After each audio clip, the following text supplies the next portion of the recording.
حکومت افغانستان با هدف احیای نظم و ثبات و رفع تشنج هیئتی را به ولایت شمالی فاریاب این کشور فرستاده است. دوم ایول بعد از حبس رئیس پلیس فاریاب نظام الدین قیصری در مرکز این ولایت شهر میمنه اعتراض سرشار از خشونت با تقاضای رهایی این جنگ سالار به عمل آمد. قیصری از متفقان ژنرال ازبک تبار افغان عبدالرشید دوستم به شمار می رود. نایب پرزیدنت افغانستان ژنرال دوستم حالا در ترکیه است. به نوشته خبرگزاری ریترز بر اثر برخوردهای روز 4 ایول کمش یک اعتراضگر کشته و 9 کسی دیگر جراحت برداشتند.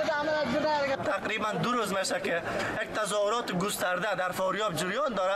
هیچ کدام نهاد نه امنیتی نه یک مسئول حکومتی نه یک شخص زیرسلا یک پاسخ درستی برای صدای مردم فاریاب تا هنوز ندادند.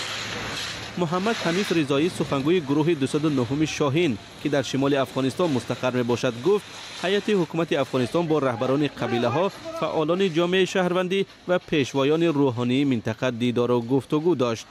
روز پنجشنبه رضایی گفت در مذاکرات موافقت حاصل شد که اعتراض ها متوقف شده دکان و بازارها دوباره درهایشان را برای مشتری ها باز کنند. اما رسانه های محلی گزارش دادند که راهپیمایی ها با طلب رهایی قیصری در ناحیه اندخوی ولایت فاریاب ادامه دارند و اعتراضگران شاهراه کلیدی را بستند. بر علاوه اعتراض های ضد حکومتی در ولایت های جوزجان و بدخشان و تخار افغانستان توسعه یافتند.